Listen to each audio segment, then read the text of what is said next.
Bonjour, présentation de la roquette par History Mode.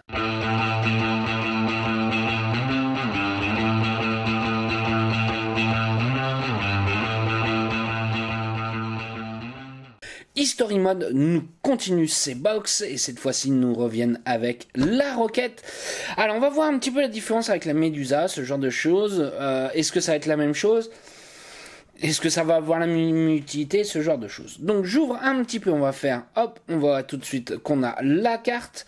Alors ça c'est pas plus mal, ça nous met un peu les spécificités de cette box. Qu'est-ce que ça va être exactement? Ça va être le même double Mossfest que la médusa. Donc ça là-dessus, on n'est pas perdu. Faut savoir qu'on va pouvoir mettre des résistances à partir de 0,08 ohms. Donc autant dire, on a largement de quoi faire.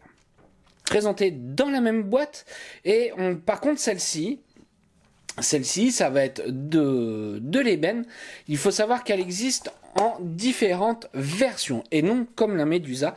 Celle-ci on va avoir plusieurs versions avec un prix plus ou moins cher, tout dépend de la finition que vous choisissez. Faut savoir que l'on va pouvoir trouver en ailerin, ébène ou en bois stabilisé, ce genre de choses. Donc ils nous ont prévu en fait celle-ci de pouvoir la choisir à son goût. On ne sera pas sur l'impression 3D comme on peut avoir sur la médusa, loin de là. Donc ça, hop, comme vous pouvez voir, nous sommes sur une box simple à cul mais relativement très compacte qui va être surtout fait pour les RTA, ce genre de choses relativement assez haut, par exemple style Typhoon, ce genre de choses qui pourra très bien passer dessus. Alors par contre ce qu'on va pouvoir voir c'est que le switch se trouve à ce niveau là, donc hop, la prise en main on va se trouver comme ceci. C'est ça qui va changer un petit peu par rapport à la médusa, c'est qu'on a une prise en main complètement différente. Comme on peut voir en dessous, nous avons le nom Roquette Made in Italy, oui puisque ça reste toujours une pièce fabriquée en Italie et complètement artisanale. Je continue. Alors comme on voit, ça reste du bois sur celle-ci. C'est moi qui l'ai choisi. C'est de l'ébène. Moi, ce que j'apprécie particulièrement sur celle-ci, c'est le ton bicolore du bois. Par contre, le bois est relativement assez brut. Nous n'avons aucun traitement dessus. Ça, c'est ça qui peut me gêner un petit peu, puisque le bois va avoir tendance à être un petit peu fragile. Par contre, si vous prenez une version d'ailerin, ça sera complètement différent, puisque ce n'est pas la même matière. Vis-à-vis du tube, alors, rien de bien compliqué. Ce qu'il va falloir faire, c'est mettre son accu avec le positif vers le haut, ici, à ce niveau-là. Et quand on va refermer, voilà, le positif se trouvera juste en bas.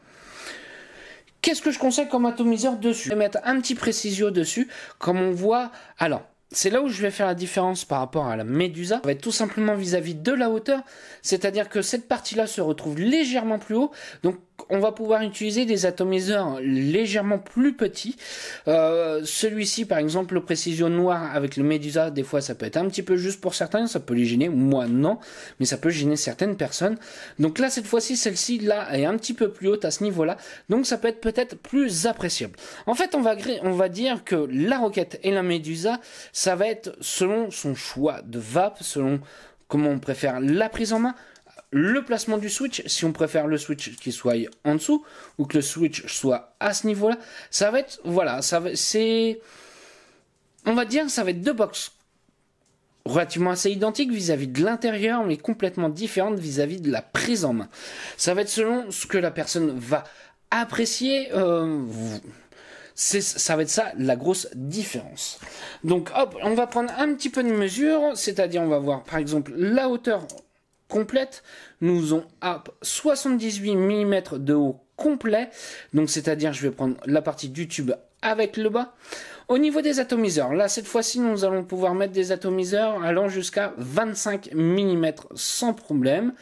Donc on va pouvoir mettre une grande partie de tous les atomiseurs qui existent. Alors, c'est là où ça va être intéressant, c'est que je vais essayer de vous prendre la mesure pour pouvoir savoir à quelle hauteur il va falloir. Hop. Voilà, cette fois-ci, ça va être un atomiseur d'à peu près 40 mm de hauteur, si on veut que ça arrive vraiment au niveau du tube.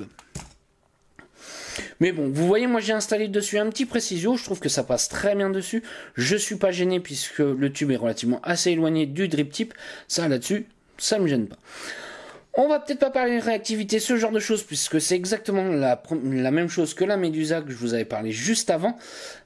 Donc on peut dire que je suis relativement assez conquis avec ce double Mossfest. Allez, maintenant on va aller se voir en plan large pour voir comment ça va.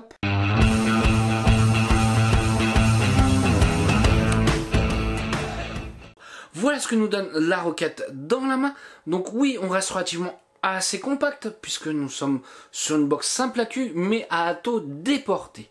Alors tout de suite, on va se faire un petit nuage avec, bien évidemment, ça c'est mon petit plaisir.